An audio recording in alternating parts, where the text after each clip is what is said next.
30절로 37절 말씀 다 찾으셨으면 아멘. 천천히 봉독합니다. 시작.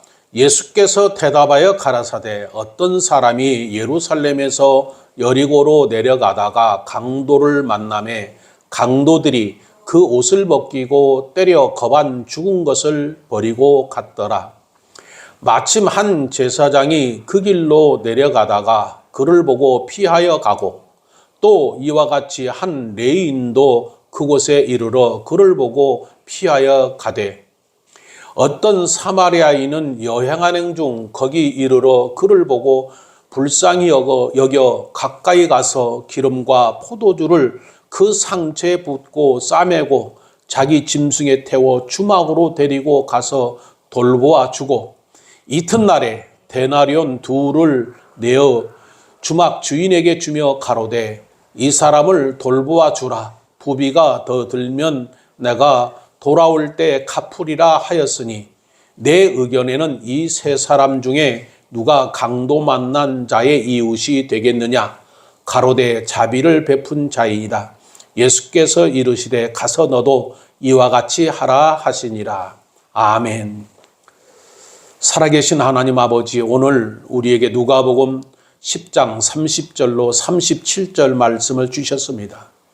이것은 주님께서 우리에게 주신 말씀입니다. 그리고 이 말씀은 주님께서 우리에게 하신 말씀입니다.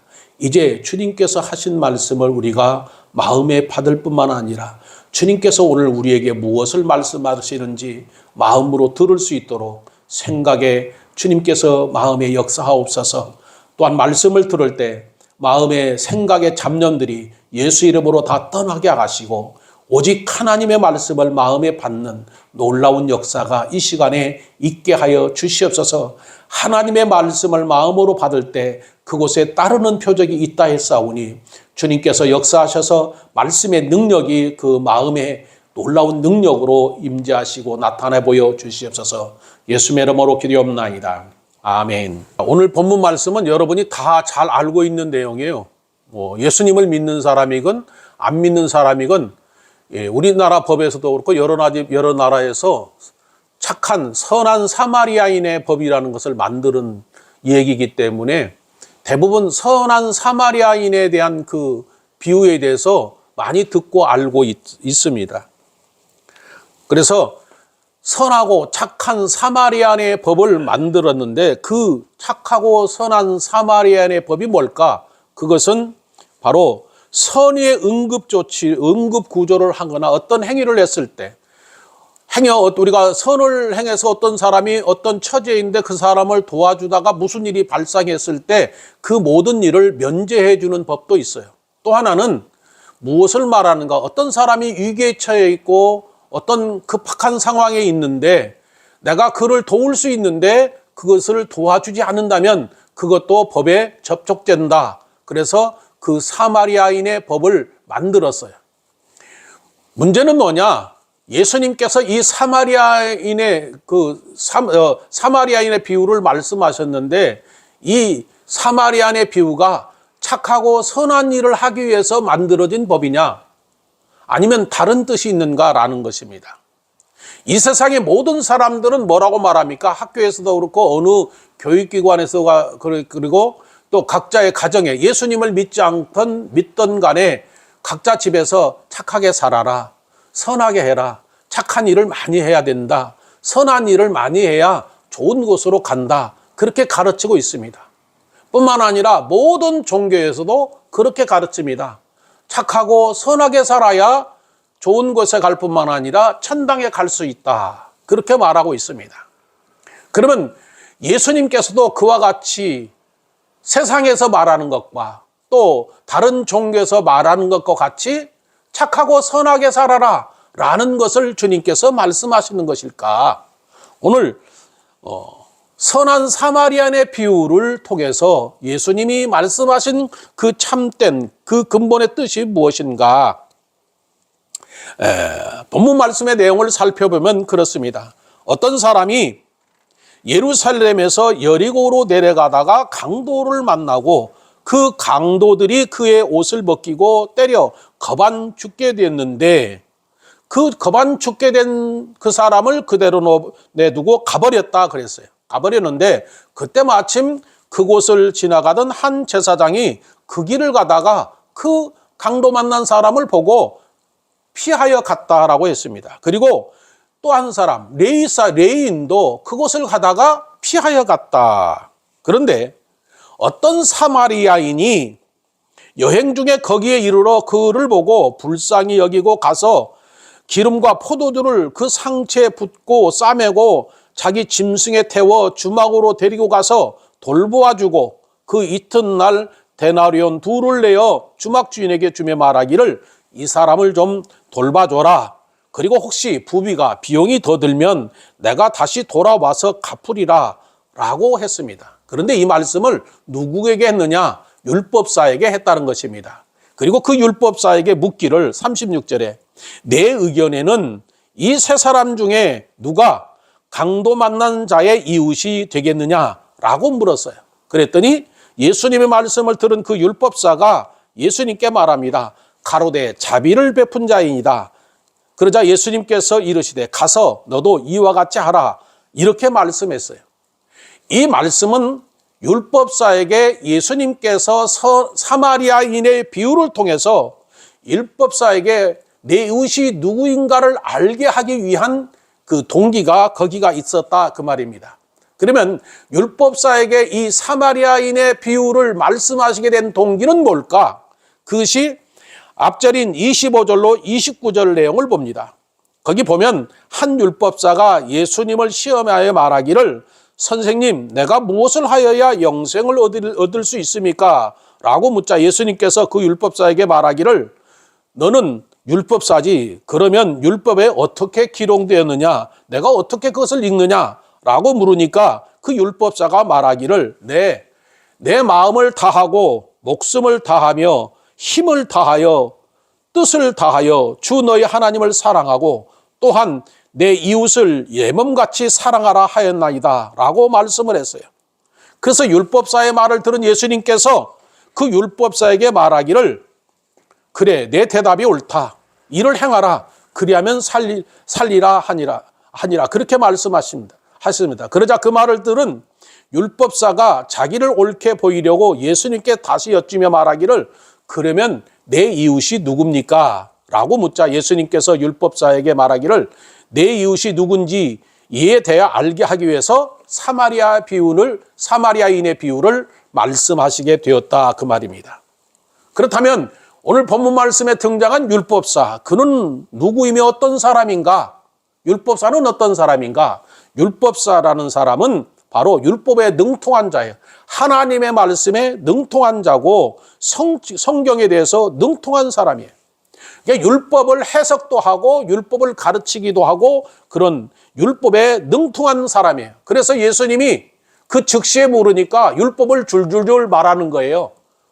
너는 율법에 내 이웃이 누구냐라고 물었을 때 어떻게 생각하느냐 물으니까 어떻게 율법에 기록되어 있느냐고 물으니까 내 하나님을 마음을 다하고 뜻을 다하고 성품을 다하고 힘을 다하여서 너의 하나님을 사랑하고 내 이웃을 내 몸같이 사랑하라 라고 율법을 줄줄이 말할 수 있는 정도로 그 율법사는 율법에 능통한 그런 자였다라는 것입니다.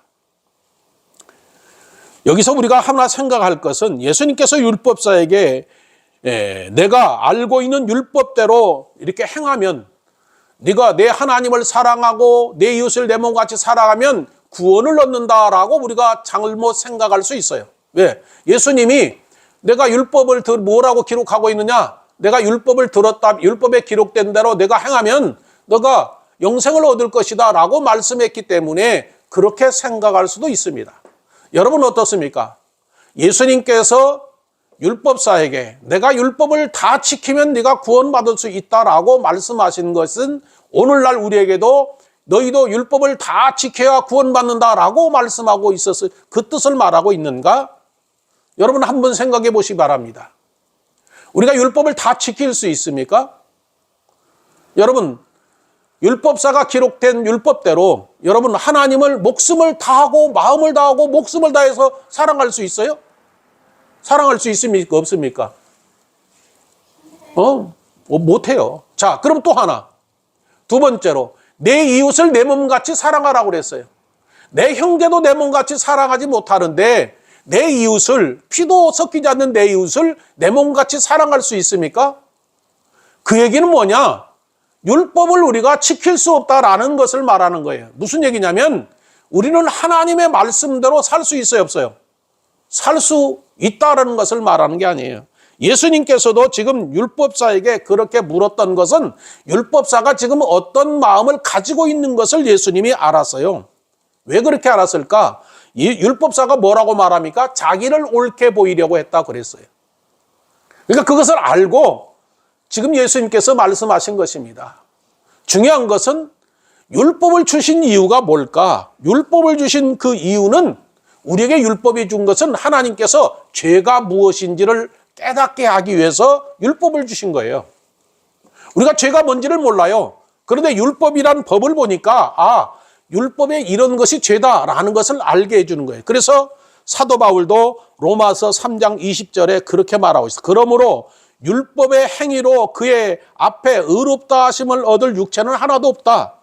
율법으로는 죄를 깨닫게 하는 거예요. 율법이 없으면 우리가 어떤 것이 죄인지를 모르는 거예요. 우상을 섬기는 것이 죄다. 남의 걸 훔치는 것이 죄다. 이런 것들을 잘 모르는데 율법에 그렇게 기록되어 있기 때문에 그것을 보고 이것이 죄구나라는 것을 알게 된다라는 것입니다. 죄라는 것을 알게 되지만 그것을 율법이 우리 죄를 용서해 줄 수 없다라는 거예요. 그래서 갈라디아서 3장 10절로 11절에 무릇 율법의 행위에 속한 자들은 저주 아래에 있나니 기록된 바 누구든지 율법책에 기록된 대로 온갖 일을 항상 행하지 아니하는 자는 저주의 아래 있는 자라 하였습니다. 또 하나님 앞에서 아무나 율법으로 말미암아 의롭게 되지 못할 것이 분명하니 이는 의인이 믿음으로 살리라. 죄인이 의인이 되는 것은 오직 믿음이다, 그 말입니다. 무슨 얘기냐면 율법이 하나님께서 주신 10계명인데 그 10계명 말고도 모세 오경 토라가 율법인데 그 모세 오경 토라에 기록된 대로 그 중에 한 가지라도 범하면 우리는 죄를 지어서 죽는다, 그 말입니다. 그러니까 그 율법을 다 지킬 수 없다. 그런데 그 율법으로서는 우리가 구원받지 못한다. 의롭게 되지 못한다. 그런데 오직 죄인이 의롭게 되는 것은 믿음으로 말미암아 의롭게 된다라는 것을 말씀하고 있다라는 것입니다. 그래서 갈라디아서 1장 26절에 사람이 의롭게 되는 것은 율법의 행위에서 나는 것이 아니요 오직 예수 그리스도를 믿음으로 말미암은 줄 아는 거로 우리도 그리스도 예수를 믿나니 이는 우리가 율법의 행위에서가 아니고 그리스도를 믿음으로 의롭다함을 얻으려 함이라. 율법의 행위로서는 의롭다함을 얻을 육체가 없다라는 것입니다. 율법으로는 죄에 대해서 알게 하는 것이고 그 죄를 지었으면 그 율법이 우리를 예수님께로 인도해서 죄사함을 받을 수 있는데 예수님에 믿어야 죄사함을 받는다. 그래서 의롭게 된다는 것을 말하는 것이지 율법을 다 지켜서 구원받는 사람이 없기 때문에 그렇게 말하는 거지요. 그런데 율법사가 내가 어떻게 해야 영생을 얻으리까라고 물었어요. 그러니까 예수님께서 율법에 뭐라고 기록되어 있느냐? 내 마음을 다하고 힘을 다하고 뜻을 다하고 모든 것을 다해서 하나님을 사랑하고 이웃을 사랑하면은 영생을 율법에 그렇게 되어 있습니다. 그러니까 예수님이 그러면 그걸 다 지켜라. 그렇게 얘기했는데 지키지 못한 것을 알고 있었는데 율법사는 어떻게 해요? 자기를 옳게 보이려고 그렇게 했다는 거예요. 자기를 옳게 보이려고 했다라는 얘기는 뭐냐면 자기는 율법사로서 성경을 알고 있고 율법에 대해서 능통하고 이 모든 것을 알고 있기 때문에 다른 사람은 몰라도 자기는 율법에 대해서 다 알고 있기 때문에 자기는 스스로가 나는 의로운 사람이다. 그렇게 생각하고 예수님께 그렇게 말을 했다라는 거죠. 그런데 예수님은 그 율법사의 마음을 알고 있기 때문에 네가 율법사로도 성경에 능통하고 율법에 능통하고 그것을 가르치고 뭐한다 할지라도 너는 지금 그 율법을 다 지키지 못하는 사람이다. 그렇기 때문에 오늘 비유를 말씀을 하시게 된 것이다, 그 말입니다. 오늘 사는 우리들이 어떨까요? 성경을 많이 뽑습니다. 어떤 분들은 성경을 밤새도록 보고 성경을 막 줄줄이 외우는 사람도 다 있고, 그런데 그렇게 한다고 해서 그 사람이 구원받는가? 구원받지 못한다라는 것입니다. 그러면 구원받을 수 있는 사람이 어떤 사람인가? 하나님 말씀을 많이 하는 게 중요한 게 아니라 그 말씀을 진짜 마음에서 영접하고 마음에서 받았고 그 마음으로 그 하나님 말씀을 영접해서 예수님과 하나님과 함께 사느냐, 이게 중요하다는 거예요. 그래서 모세도 신명기 6장 4절에서 9절에서 그렇게 말합니다.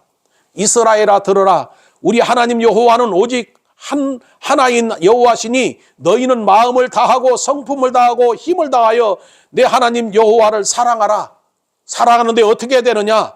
이 말씀을 네 마음에 새기라는 거죠. 마음에 새겨서 그 다음에 마음에 새긴 것으로 끝나는 게 아니라 부지런히 네 자녀들도 가르치고 온 사방에다 하나님 말씀을 다 기록해서 손등과 이마에다 붙일 뿐만 아니라 기록해 놓고 그렇게 살아라. 그 얘기는 그 말씀을 마음에 받았다면 그 말씀과 함께 사는 삶을 말하는 거예요. 그것이 어떤 삶인가? 동행하는 삶이에요. 하나님의 말씀을 마음에 믿고 하나님과 동행하는 삶은 무엇을 말하는가? 부부와 같은 삶이다, 그 말이에요.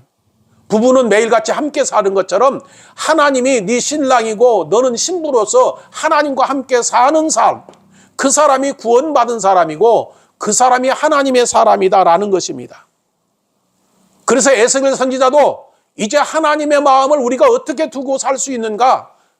그래서 에스겔서 36장 25절로 27절에 말씀하시기를 너희가 정결한 물로 너희를 깨끗하게 씻고 우상에게서 정결하게 다 깨끗하게 한 다음에 너희 새 신을 너희에게 부어줄 테니까 새 신이 부어지면 너희에게서 굳은 마음이 전해지고 부드러운 마음을 줄 것이고 부드러운 마음이 우리에게 있을 때 새 신이 우리 안에 오셔서 성령이 오셔서 하나님의 규례와 율례를 지켜 행할 것이다 라고 했어요.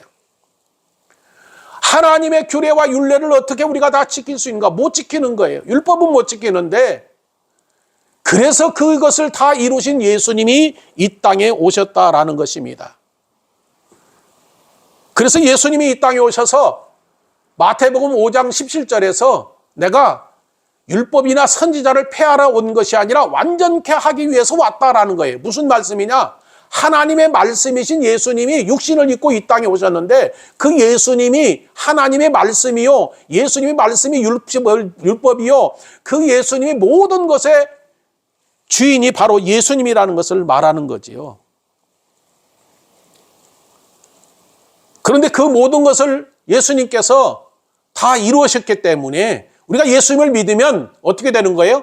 율법을 지켜라, 지키지 말아라 이게 아니라 예수님께서 율법을 완성하셨기 때문에 우리는 예수님 믿으면 구원받아서 의로운 자가 된 거예요. 할렐루야.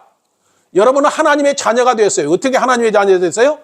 예수님을 믿음으로 죄사함 받아서 의로운 하나님의 자녀가 된 거예요. 여러분이 율법을 지켜서 하나님의 자녀가 된 게 아니라 예수님을 믿는 믿음으로 구원받아서 하나님의 자녀가 되었다라는 얘기예요. 믿으십니까? 그런데 지금 율법사는 뭐라고 말하는 거예요? 내가 율법을 알고 율법을 다 지켰기 때문에 나는 의롭다. 자기 스스로 그렇게 말하고 있는데 예수님은 율법사가 어떤 사람인지를 알고 있었다. 그래서 율법사에게 말을 했는데 누가복음 그 다음 장 11장 25절에 보면 화 있을지어 너희 율법사여 너희가 지식의 열쇠를 가져가고 너희도 들어가지 않고 또 들어가고자 하는 자들도 막았느니라 그렇게 했어요. 무슨 얘기예요? 율법의 지식을 가지고 있다는 거예요. 천국 열쇠를 가지고 있었는데 하나님 말씀을 가지고 있었는데 너희도 들어가지도 못하고 저도 못 들어가고 들어가고자 하는 사람도 막은 사람들이 누구라는 거예요? 율법사다 그 말입니다. 그뿐입니까? 마태복음 23장 13절에는 동일하게 서기관과 바리새인들에게 그렇게 말을 했는데 화 있을진저 외식하는 서기관과 바리새인들이여 너희는 천국 문을 사람 앞에서 닫고 너희도 들어가지 않고 들어가야 하는 자도 들어가지 못하게 하는 자도다 그랬어요. 율법사들은 하나님의 말씀, 지혜의 말씀을 가지고도 그 말씀으로 천국에 들어가지 못할 뿐만 아니라 다른 사람도 들어가지 못하게 하는 사람이 율법사고 서기관과 바리새인들, 서기관들은 하나님의 말씀을 기록한 사람들이에요. 기록자라는 거예요. 그런 사람들, 바리새인은 율법을 철저히 지키는 사람들이에요. 율법을 지키는데 성경에 어떻게까지 율법을 지켰는가? 성경에 11조를 드리는데 근체, 최소의 11조까지 드린 사람들이에요. 그런데 그 사람들을 향해서 예수님 뭐라고 말합니까? 회칠한 무덤이고 위선자라는 거지요. 율법사도 똑같다라는 것을 말하고 있습니다. 그래서 그 율법사에게 네가 율법을 많이 알고 성경을 알고 율법을 해석하고 가르치는 너 율법사, 너는 스스로 지금 나는 의롭게 되어서 의인입니다라고 말하지만 너는 그 하나님의 말씀을 마음에 받지 않고 영접하지 않았고, 그리고 보는 바 나가 성경에 뭐라고 기록되어 있느냐, 나에 대해서 기록하고 있는데 나에 대해서 기록한 것을 너희가 알고 있으면서 나를 믿지 않으니까 너희는 죄사함 받지 못했다라는 거죠. 그래서 그 율법사에게 지금 선한 사마리아인의 비유를 통해서 지금 율법사에게 말을 하면서 내 이웃이 누구냐라고 묻는데 내 이웃이 누구인가를 알게 해주겠다라고 하면서 이 비유로 말씀을 예수님이 하셨다. 30절 내용을 봅니다. 그러면 그 율법사에게 그렇게 말씀하시면서 이웃이 진정 누구인가를 예수님께서 알게 하기 위해서 비유를 말씀하신 30절 봅니다. 시작. 예수께서 대답하여 가라사대 어떤 사람이 예루살렘에서 여리고로 내려가다가 강도를 만나매 강도들이 그 옷을 벗기고 때려 거반 죽은 것을 버리고 갔다. 그렇게 했어요. 내 이웃이 누굽니까? 라고 묻는 율법사에게 예수님이 지금 어떤 사마리아인의 비유를 통해서 지금 율법사에게 내 이웃이 누군가를 알려주기 위해서 이 비유를 말씀하시게 되었는데, 어떤 사람이 예루살렘에서 여리고로 내려가다 강도를 만났다라는 것이죠.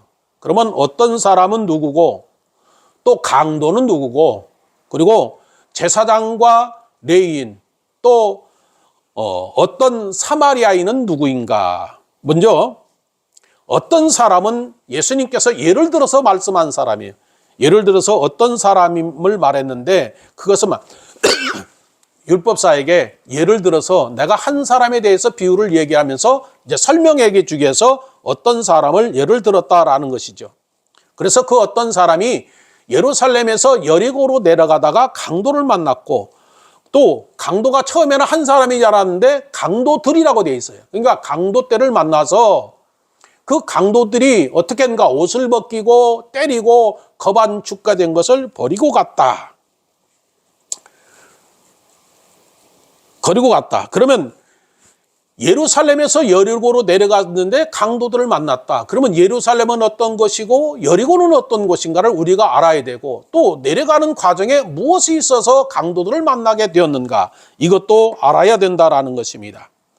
예루살렘이란 말은 원래 히에로솔마라고 해서 바로 예루살렘이 팔레스타인 수도이기도 하고 이스라엘 수도이기도 해요. 그래서 예루살렘 그러면 우리가 어떤 것을 하냐, 팔레스타인 수도, 예루살렘 이스라엘 백성들의 수도. 그래서 북쪽에서는 이스라엘 수도고 그 수도는 팔레스타인 있는 것이 예루살렘 수도예요. 그런데 원래는 이 예루살렘 성이 어디가 있느냐, 시온산에 있어요. 다윗이 세운 예루살렘 성전, 그것이 바로 시온산에 있었는데, 그것이 지금 이스라엘 백성들이 그걸 빡 뺏겨가지고 팔레스타인인 그 중앙에 지금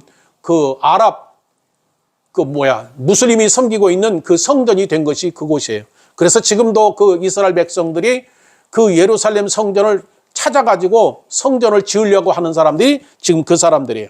그래서 예루살렘이라고 그랬는데, 예루란 말은 모든 것의 기초라, 그래서 터다라는 뜻이고, 살렘이란 말은 평화라는 거죠. 그래서 예루살렘이란 그 뜻에는 평화의 터전, 또 평화의 도시, 그런 뜻이 있어요. 그런데 사실은 살롬이란 단어는 언제 어떻게 사용되어야 되는가?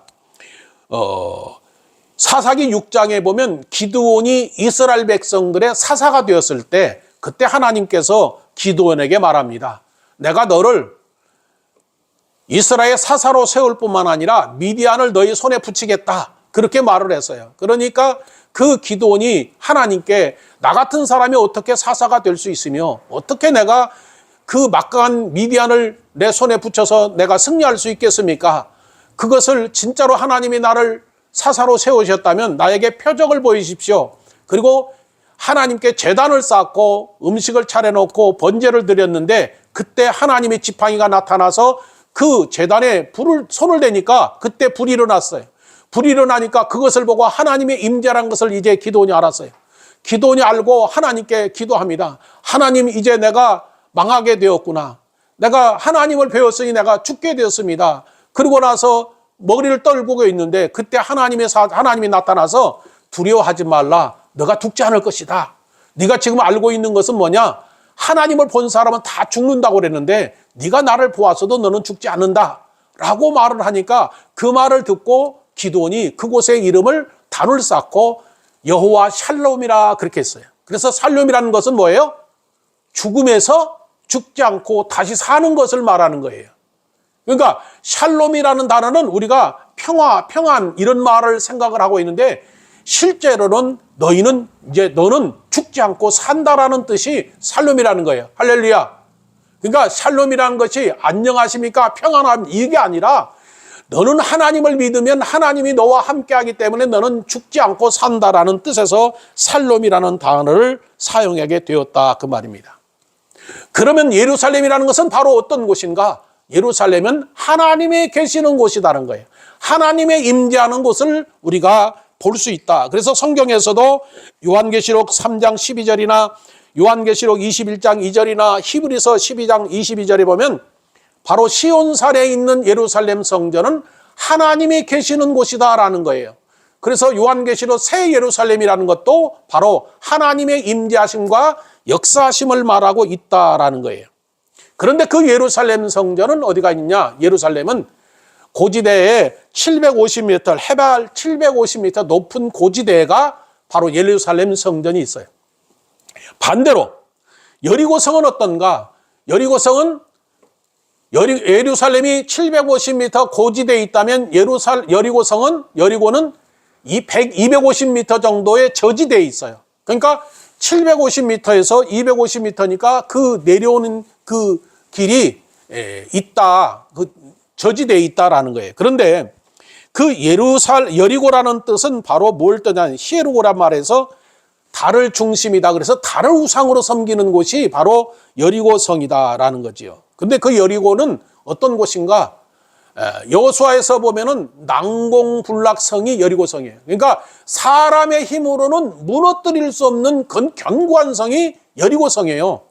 근데 이스라엘 백성들이 가나안 땅으로 들어가서 가장 들어가는 관문에 여리고성을 만났는데 그 난공불락 여리고성을 만나서 어떻게 무너뜨릴 수 있는 그런 상황이 안 된 거예요.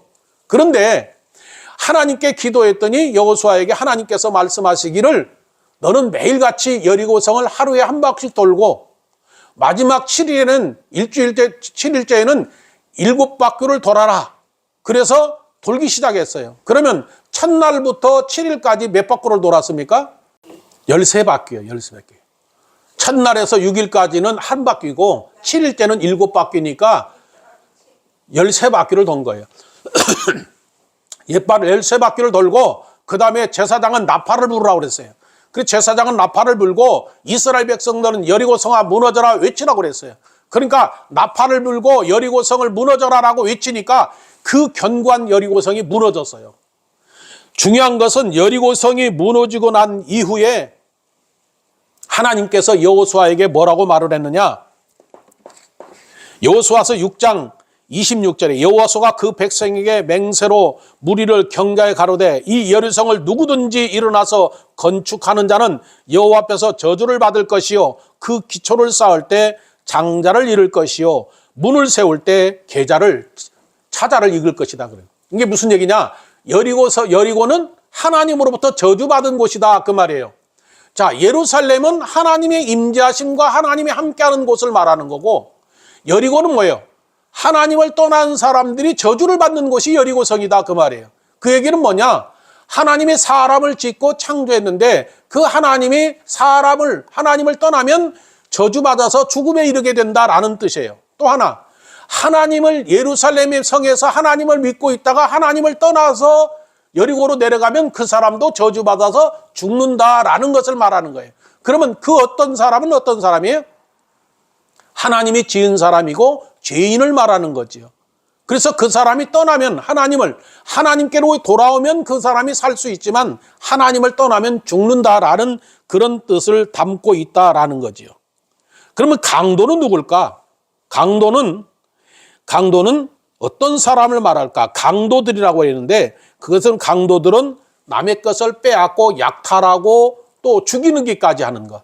그러니까 성경에서도 오늘 보니까 거반 죽었다고 한 걸 정도로 이 남의 것을 빼앗고 도둑질하는데 그것을 예수님은 사람의 생명을 도둑질하는 마귀를 말할 때 요한복음 10장 10절에 그렇게 말했어요. 도적이 오는 것은 도적질하고 죽이고 멸망하는 것이다. 그러니까 마귀는 와서 뭘 하느냐? 우리를 유혹해서 우리 생명을 유혹해서 우리를 죽음에 이르게 하는 것이 마귀다 그 말이에요.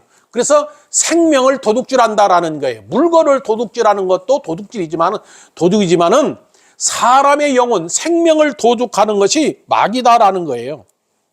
그래서 마귀는 뭐라는 거예요? 우리를 유혹해서 죽음에 이르게 한다 그 말이에요.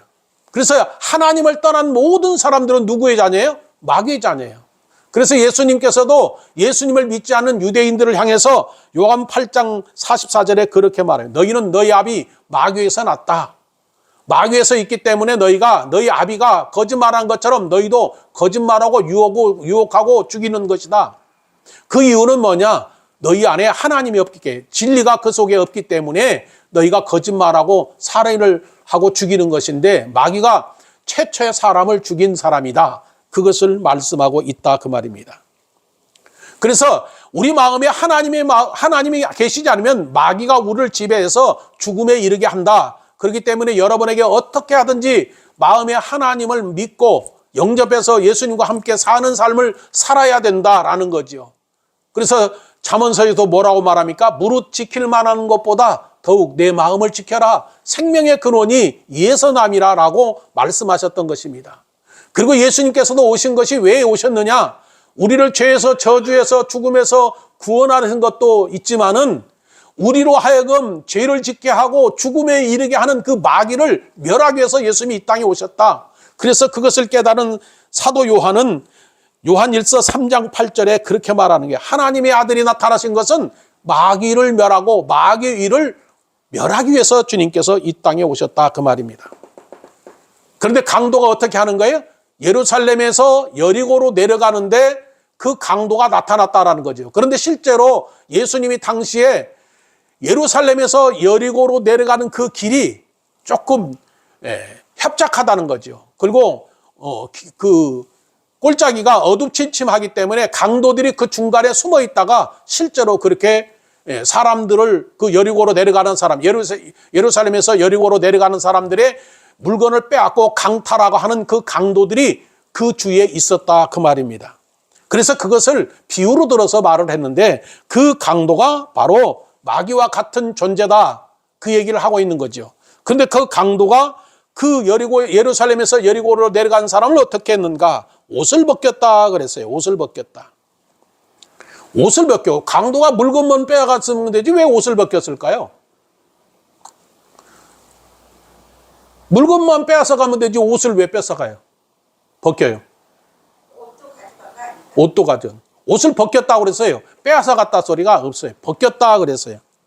이것은 무엇을 말하는가? 영적으로 이것은 무엇을 말하는가? 바로 수치를 말하는 거죠.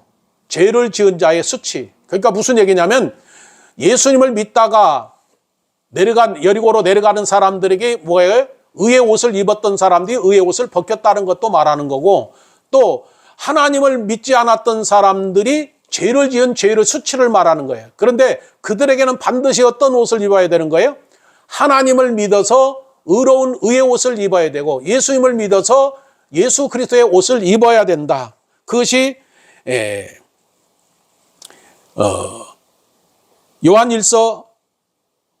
갈라디아서 3장 27절에도 그래서 그리스도로 옷 입어라라는 것을 말하고 있어요. 그러니까 옷을 입히지 않았다는 것은 수치를 말하고 있고 사실은 이것을 영적으로 예수님께서 그렇게 고통받는 것을 의미하고 있다 그 말이에요. 예수님을 어떻게 했습니까? 마태복음 27장 28절로 31절에 보면은 군인들이 예수님의 옷을 벗기고 그 가시마를 쓰고 조롱하고 침을 뱉고 희롱했다. 그때 그 예수님의 옷을 벗겼다. 그 얘기를 하는데 그것은 예수님께서 우리 죄를 위해서 그렇게 고통을 당하시고 그리고 우리로 하여금 예수님을 믿는 자들로 의의 옷을 입혀주시는 것을 의미하고 있다라는 거죠. 또 하나, 이제 그 강도들이 옷을 버리고 때렸다 그랬어요. 때렸다. 그 때렸다라는 말은 그 원래 그 채찍질로 했다라는 거예요. 그러니까 구타하는 것도 있지만 채찍질로 심하게 때렸다. 그래서 고통과 아픔을 줬다라는 거죠. 문제는 뭐냐면 예루살렘에서 여리고로 내려갈 때 그곳이 좀 예루살렘에서 여리고로 내려가는데 그곳이 바로 낮에는 덥고 밤에는 춥다는 것입니다. 여리고 그쪽이. 그러니까 추운데 거기서 때렸다, 채찍질하고 때렸다라는 얘기는 그 몸에 상처도 있지만은 고통이 더 있었다 그 말이에요. 이것은 뭘 말하느냐? 하나님을 믿지 않고 떠난 사람들이 이 세상의 마귀에 의해서 많은 고통과 아픔, 그 괴로움을 당하고 결과적으로 죽음에 이르게 되는 것을 말하고 있다라는 거지요. 그래서 강도가 그 사람의 옷을 벗기고 때려서 어떻게 됐다는 거반 죽게 되었다 그랬는데 거반 죽게 되었다라는 것은 기진 상태에 있는데 죽은 것과 같다라는 거예요. 근데 이것을 좀 우리가 생각해 보면은 완전히 죽지는 않았지만 죽은 것과 같다 이렇게 기록되었다라는 거지요. 중요한 것은 그리고 버리고 갔다는 거죠. 그러니까 기진한 상태도 되고 죽음과 같은 상태에 되어 있는 그 사람을 그냥 버리고 갔다. 이제 결과적으로 그 사람을 살릴 수 있는 사람이 아무도 없었다 그 말이에요. 그런데 그때 마침 누가 지나갔는가? 31절에 보니까 마침 한 제사장이 그 길로 지나가다가 그를 보고 피하여 갔다 그랬어요. 마침이라는 이 단어는 우연이라게 생각할 수도 있지만은 사실은 그 사람을 살릴 수 있는 기회가 제사장에게 주어졌다 이런 뜻입니다. 이게 무슨 얘기냐면 제사장이 그 사람을 돌봤으면 살 수 있는 것인데 돌봐주지 않았다라는 거지요. 중요한 것은 피하여 갔다 그 말이에요. 피하여 갔다라는 것은 그 사람이 어떤 상태인가를 알고 있었다는 거예요. 맞아가지고 거반 죽게 된 걸 알고 있고 죽지 않았다는 것을 알았는데 그냥 놓고 갔다 그 말이에요. 그러니까 아까 내가 착한 사마리아 법칙이라는 게 뭐라고 그랬어요? 그렇게 어떤 죽음의 상태에 있는 사람을 돌아보지 않는 것도 죄다라고 말했죠. 그죠? 그러니까 도와줘야 되는데 도와줘야 될 사람이 도와주지 않았다라는 거죠. 그러면 제사장은 어떤 사람인데 그렇게 도와주지 않았을까? 제사장은 구약에서 보면 바로 하나님으로부터 제사장 직분을 받은 사람이에요. 그래서 제사장은 하나님의 기름 부음을 받아서 거룩한 하나님의 사람이에요. 그래서 거룩한 하나님이 된 제사장들은 뭘 아느냐? 죄인들이 죄를 지었을 때 제사를 지내는데 희생번제를 드려서 그 사람의 죄를 사해줘서 그 사람으로 죄사함 받을 뿐만 아니라 생명으로 살게 해주는 일을 하는 사람이 하나님으로부터 기름 부음 받은 제사장이에요. 그런데 그 제사장이 어떻게 하는 거예요 지금? 죽은 사람을 살려야 되는데 살리지 않고 그냥 피해 갔다 그 말입니다. 이 제사장은 오늘날 누구라고 말할 수 있을까요? 목회자일 수도 있어요. 장로일 수도 있어요. 교회 직분자일 수도 있어요. 그런데 그 사람이 어떻게 한다? 마귀에 의해서 거반 죽어 있는 사람들을 살리지 않았다 그 말이에요. 그러면 성도일 수 있어요. 여러분이 진실로 예수 믿지 않고 지금 죽어서 지옥에 가야 될 사람들이 내 이웃들 있고 내 일가 친척들이 있는데 그 사람을 방치하는 것, 그것이 어떻다는 거예요? 믿지 않는 보다 더 악한 사람이라는 거예요. 그래서 디모데전서 5장 8절에서는 내 친족 가족을 돌아보지 않은 사람은 믿음을 배반한 자보다 더 악하다 그렇게 말을 한 것이 성경에 기록하고 있다. 반드시 구원해 줘야 되는데 구원해 주지 않았다라는 거죠. 중요한 것은 이 사람이 그렇게 행했어요. 왜? 제사장이 죽은 사람의 시체를 만지면 부정하다라고 율법에 기록하고 있으니까 그 사람이 죽어서 변명할 수 있죠. 거반 죽었었는데 죽지 않았는데 죽은 것 같았기 때문에 율법에 죽은 자의 시체를 만지면 부정하고 그렇기 때문에 만지지 않았다 이렇게 변명할 수도 있어요. 그런데 보니까 거반 죽었다 그랬지 죽지는 않았다 그 말입니다. 그럼 뭘 했느냐? 하나님으로부터 기름 부음을 받은 제사장이 그 사람을 살려야 될 의무가 있는데 살리지 않았다라는 거예요. 뭐 때문에? 율법 때문에. 율법에 뭐라고 그랬어요? 죽은 자 시체를 만지면 부정하니까 나도 이걸 죽은 사람을 만지면 부정하게 되기 때문에 그렇다. 그러면 율법이 그 사람으로 하여금 그 생명을 살리는 것을 방해했다 그 말이에요. 그런데 율법의 진정한 뜻은 뭐예요? 율법에도 은혜가 있고 사랑이 있다 그 말이에요. 율법의 진정한 의미는 뭐냐? 그 율법은 그 사람을 살리기 위해서 율법을 준 것이지 죽게 하기 위해서 율법을 준 건 아니다라는 것입니다. 우리가 도로교통법이 있어요. 자동차법을 줬는데 그게 뭐예요? 법은 교통사고를 방지하고 사고가 났을 때 어떻게 하지 말아라라는 것을 하기 위해서 한 것이지 그것을 교통사고 나서 사람을 죽이기 위해서 교통법을 만든 게 아니다 그 말입니다. 하나님의 율법을 만든 것도 이렇게 하지 말아라.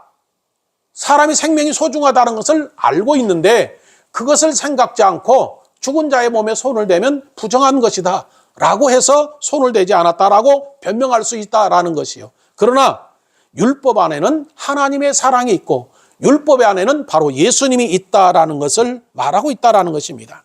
그래서 예수님께서도 마태복음 5장 17절에서 내가 율법이나 선지자를 폐하러 온 것이 아니라 그 율법을 완전케 하기 위해서 왔다. 그 얘기는 예수님이 말씀이신 예수님이 육신을 입고 오셔서 그 일을 이루셨다라는 거예요.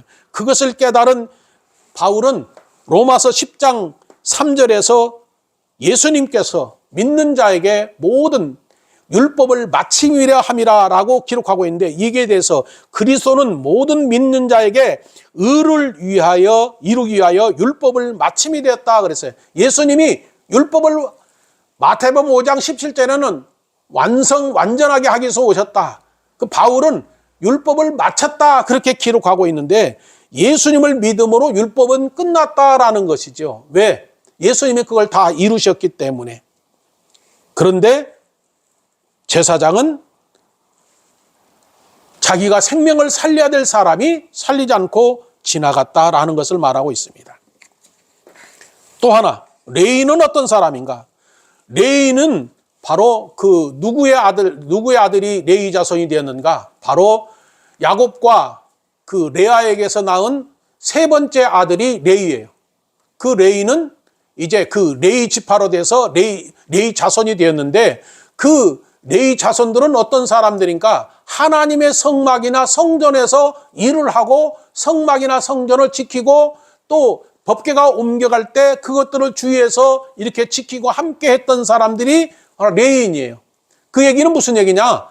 하나님의 성전에서 하나님의 그 성전에서 성전 기구를 닦거나 성전 물건들을 다 만지고 거룩 이런 것들을 할 뿐만 아니라 성전을 지키고 그것을 일을 하는 거예요. 그러면 그 제사장이나 레위인들은 어디서 그들이 먹고 살았는가? 이스라엘 백성들의 12지파에게 각각 땅을 다 줬는데 레위 자손들에게는 땅을 분깃을 안 줬어요. 그러면 그들이 뭘 먹고 사느냐? 제사장이나 레위 자손들은 그 하나님의 성전에서 일하기 때문에 12지파가 11조를 드리고 또 헌금을 드리고 희생 제물을 드리면 그거 가지고 제사를 지내고 남은 그 희생 제물을 가지고 먹기도 하고 또 곡식을 11조를 드리는 그 곡식을 가지고 먹고 사는 사람들이에요. 특히 그 레위인들은 하나님의 그 양식을 하나님이 주시는 양식을 먹고 사는 사람이다 그 말이에요. 그러면 그들의 생명이 어디가 있어요? 하나님의 양식을 먹고 살기 때문에 하나님의 생명이 그 안에 있다라는 거예요. 그러면 이들이 뭘 해줘야 되냐? 하나님의 생명을 살리는 양식을 주는 사람들이 그들이다 그 말이에요. 그 얘기는 뭐냐? 제사장이나 레위인들은 하나님의 사람으로서 뭘 해야 되는 거예요? 생명을 살리는 일을 해야 될 사람들이 바로 그런 사람이다라는 거예요. 그럼 오늘은 누구냐? 교회 목사, 장로, 권사, 성도들 모두 다른 어떤 사람이에요? 생명을 살리는 일을 해야 될 그럴 사람이다 그 말입니다. 그런데 생명에 살리는 일을 하지 않고 피하여 갔다 그 말입니다. 그렇다면 이제 사마리아 사람은 어떤 사람인가? 사마리아 사람. 사마리아 사람에 대해 비유에 대해서 쭉 얘기하는 거예요. 33절로 35절에 보니까 어떤 사마리아인은 여행 중에 거기 이르러 그를 보고 불쌍히 여겨 가까이 가서 기름과 포도주를 그 상체에 붓고 싸매고 자기 짐승에 태워 주막으로 데리고 가서 돌봐주고 이튿날에 데나리온 2를 내어 주막 주인에게 주며 가로되 이 사람을 돌봐라 주라. 부비가 더 들면 내가 돌아올 때에 갚으리라. 그렇게 말을 했어요. 예수님은 이 사마리아인이 어떤 사람인가를 알고 있었어요. 그 사마리아 사람들은 어떤 사람인가? 사마리아 사람들은 바로 지금 북이스라엘, 사마리아가 북이스라엘의 그 수도였어요. 수도였는데 아수르가 그 북이스라엘을 침공해서 그 이스라엘 백성들이 다 이제 포로로 잡아갔어요. 잡아가고 나서 아수르가 어떤 정책을 썼느냐? 이 사람들은 한 족속으로 두면 안 되겠다라고 해서 그곳에 여러 민족들이 함께 살게 했어요. 함께 사니까 이스라엘 백성들하고 여러 민족이 그 사마리아에 함께 살게 되니까 어떻게 되는가? 혼혈족들이 많이 생기게 되었어요. 그러다 보니까 이들이 어떻게 되는가? 하나님을 섬기기도 하고 우상을 섬기기도 하고 두 가지를 하는 거예요. 사마리아. 그러니까 그 사람들을 유대인들이 보고는 저것들은 지금 우리 민족이 아니야. 저것들은 혼혈족속이고 우리는 단일 민족이고 혼혈백성이고 저들은 우상도 섬기고 그러기 때문에 아예 사마리아 사람들을 상종하지도 않았어요. 그래서 요한복음 4장에 보면 예수님께서 사마리아에 있는 수가성에 갔을 때 그 사마리아 여자에게 물을 달라고 했을 때 그 사마리아 여자가 뭐라고 말합니까? 당신은 유대인으로서 우리와 상종치도 않는데 왜 나 같은 사마리아에게 물을 달라고 합니까?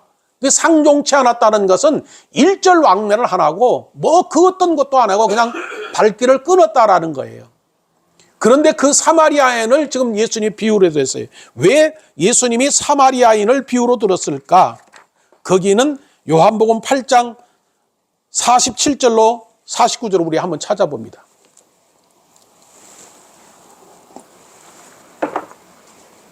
요한복음 8장 47절로 49절 거기에 기록되기를 하나님에게 속한 자는 하나님의 말씀을 듣다니 너희가 듣지 아니함은 하나님께 속하지 아니하였음이로다. 유대인들이 대답하여 가로되 우리가 너를 사마리아 사람이라 또는 귀신이 들렸다 하는 말이 옳지 아니하냐? 예수께서 대답하시되 나는 귀신 들린 것이 아니라 오직 내 아버지를 공경하면을 너희가 나를 무시하는도다 그랬어요. 자, 유대인들이 뭐라고 그랬어요? 예수님 보고 너는 사마리아 사람과 같다. 그리고 귀신 들렸다. 그리고 예수님이 너희가 나를 그렇게 무시했다 그 말이에요. 누구처럼? 사마리아 사람처럼 무시했다 그 말이에요. 그러면 예수님이 지금 비유해서 어떤 사마리아인은 누구를 말하는 거예요? 예수님을 말하고 있다 그 말입니다. 그래서 지금 율법사에게 설명해 주는 거예요. 누가 진정한 이웃이냐라고 하면서 예수님이 지금 자기를 너희들이 나를 사마리아인 사마리아로 취급하고 있는데 내가 사마리아인을 이제 비유로 예수님이 설명한 거지요. 그래서 그 사마리아인이 여행 중이라는 것은 잠깐 들렸다라는 거예요. 잠깐 지나가다라는 거죠. 그 얘기는 뭐냐면 예수님의 초림을 말하고 있다 그 말입니다. 그리고 다시 올라올 때는 재림을 말하고 있는데 예수님께서 이 땅에 오셔서 뭘 했느냐? 강도를 만나서 마귀를 만나서 죽게 된 그 사람을 불쌍히 여겼다 그랬어요. 불쌍히 여겼다. 불쌍히 여겼다. 그것은 뭘 얘기하는가? 불쌍히 여겼다는 것은 사랑과 긍휼, 자비를 베풀어줬다라는 말도 있지만 그 불쌍히 여겼다라는 것은 은혜와 사랑을 그 강도 만나서 죽게 된 사람에게 은혜와 사랑을 베풀어 주었다 그 얘기예요. 우리의 구원도 예수님께서 우리를 불쌍히 여기는 그 은혜와 사랑으로 인해서 우리가 구원받은 거예요. 믿으십니까? 예수님이 우리를 그렇게 불쌍히 여긴 거예요. 마귀가 우리를 죽이고 멸망시킨 걸 알고 예수님이 이 땅에 오셔서 우리 죄인들을 위해서 십자가에서 죽으신 것은 우리를 불쌍히 여기시고 우리를 살리기 위해서 오셨다. 그래서 죽은 자를 찾아오신 그 예수님, 이제 사마리아인이 어떻게 했습니까? 죽어가는 자를 가까이 갔어요. 가까이 가서 기름을 붓고 포도주를 상체에 붓고 싸매고 자기 짐승에 태워 주막으로 데리고 갔다 그랬어요. 기름은 뭘 말할까? 기름은 엘라이온이란 말인데 감람유를 말하기도 하고 거룩한 관유를 말합니다. 그것은 거룩한 관유는 바로 선지자나 제사장이나 왕에게 부어서 거룩한 하나님의 자녀가 되는 것을 말하는 거예요. 그러니까 선한 사마리아인이 지금 기름을 부었다라는 것은 뭘 말하는 거예요? 성령을 부어줬다 그 말이에요. 성령을 부어줬다는 것은 뭐냐면 성령이 그에게 임해서 그에게 치료할 수 있도록 역사했다라는 거지요. 그래서 그것을 깨달은 사도 요한은 요한일서 2장 20절로 27절에서 너희는 거룩하신 자에게 기름 부음을 받고 모든 것을 아느니라 그랬어요. 그러니까 기름 부음을 받았다는 것은 성령이 그에게 임했다라는 거예요. 성령이 임하고 그를 살리신 그 예수님이 뭐랬는가? 포도주를 부었다 그랬어요. 포도주를 부었다라는 것은 포도주는 예수님의 피를 상징하는 거예요. 예수님의 피를 상징하는데 그것이 언약의 피예요. 그래서 마태복음 26장에 예수님께서 떡을 주시면서 이것은 내 살이다 먹어라 그랬고 피를 주면서 이것은 포도주는 내 피다 그리고 이것은 언약의 피다라고 그랬어요. 그 언약의 피라는 것은 뭘 말하는가? 너희가 죄사함 받아서 영원한 생명의 피로 너희가 생명을 유지하는 생명의 피의 약속을 말하는 거예요. 그러니까 성령을 부어주고 그 다음에 예수님의 피로 생명의 언약을 맺었다. 그것을 말하고 있다는 것입니다. 그리고 상처를 싸맸다라는 것은 치료해 줬다라는 거예요. 무엇으로? 성령과 예수님의 피로 죄사함 받고 그에게 영원한 생명으로 살 수 있도록 그를 치료해 주었다. 그 얘기를 말하는 거예요. 그리고 데나리온 둘을 주었다라는 것은 은전인데 은전을 주었다라는 것은 부비를 말하는 게 뭐냐면 이제 예수님 그 사마리아인이 지금 가는 거예요. 어디를? 주막에다 맡겨놓고 주인에게 맡겨놓고 돈을 더 주면서 내가 다시 올 때 비용이 더 들면 더 주겠다 그러면서 데나리온 둘을 주었는데 이 둘을 주었다는 데나리온은 은전을 말하고 있는데 이 은전은 뭐를 말할까? 그것은 바로 성령과 예수 그리스도를 말하고 있다. 이렇게 해석해도 된다라는 것입니다. 결과적으로 거반 죽은 자에게 예수님께서 뭘 했다는 거예요? 성령을 부어주고 포도주를 주고 그 사람을 싸매서 상처를 치료해주고 주막은 오늘날 교회를 말하고 있습니다. 교회에 맡겨주고 이제 예수님이 다시 오실 때 그때 말하고 있다 그 말입니다. 그래서 진정한 강도 만난 사람의 이웃이 누구냐라고 율법사에게 물으면서 이 내용을 설명해야 되는데 그 율법사가 뭐라고 대답을 합니까? 물으니까 사마리아 사람이라고 얘기하지 않고 자비를 베푼 자다 그렇게 말을 했어요. 그죠? 왜 그랬을까요? 자기 생각에는 제사장이나 레위인이 그 사람을 돌볼 것으로 생각을 했는데 그렇지 않았다라는 거예요. 그런데 사마리아 사람은 누구를 말하는 거예요? 지금 예수님이 비유로 말했지만 예수님을 말하고 있는데 예수님만이 죽은 자를 살릴 수 있고 죄를 사해 주고 영원한 생명을 주신다는 것을 지금 율법사에게 말을 했는데 그 율법사는 그것마저도 받아들이지 않았다라는 것을 볼 수 있습니다. 그래서 이 율법사가 뭐라고 말해요? 사마리아인이 그렇게 했습니다. 그렇게 대답을 해야 되는데 그렇게 하지 않고 자비를 베푼 자입니다. 그렇게 말을 했어요. 그러니까 예수님 뭐라고 그랬어요? 가서 네가 이와 같이 해라. 그러면 너 영생을 얻는다라는 거지요. 자, 그러면 예수님께서 이 비유를 통해서 우리에게 말씀하자 하는 게 뭘까요? 너희가 착하게 살아라, 선하게 살아라, 길거리에 받아서 죽게 된 사람 돌봐줘라. 돌봐줘야 되겠죠. 돌봐주는 것, 그것으로 끝나는 게 아니라 그 사람의 생명을 살리는 것이 착하고 선한 일이다. 그 사람에게 영원한 생명을 주는 것이 착하고 선한 일이다라는 것입니다. 그래서 세상에서 말하고 있는 착하고 선한 것하고 성경에서 말하고 있는 착하고 선한 것은 차이가 있다라는 거예요. 세상에서 말하는 것은 헐벗고 굶주린 사람 도와주는 것, 구제하는 것, 또 나눠주는 것, 그 착한 일이에요. 그렇죠? 그런데 그것은 영원한 생명을 주는 것이 아니기 때문에 그 사람들이 말하는 착한 것이고 교회에서 착하고 선한 일은 뭐예요?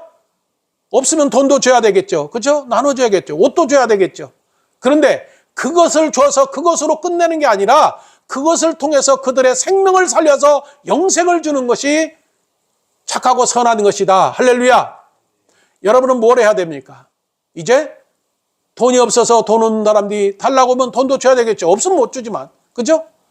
헐벗고 굶주린 사람 먹을 거 줘야 되는 거예요. 옷도 줘야 되는 거예요. 그런데 그걸로 끝나서는 안 된다 그 말입니다. 그것을 갖다 주면서 그들의 생명을 살리는 것, 영생을 주는 것, 그것이 착하고 선한 일이에요. 할렐루야. 자, 우리가 착한 건 뭐예요? 헐벗고 굶주린 사람들 도와주는 거예요. 그죠? 도와준 걸로 끝난다면 세상 사람과 똑같아요. 그들에게 뭘 해야 돼요? 반드시 예수님 믿고 구원받아서 영원한 생명으로 살게 해주는 것이 착하고 선한 일이다. 할렐루야. 그런 일을 하는 여러분 되시기를 주의 이름으로 축원합니다.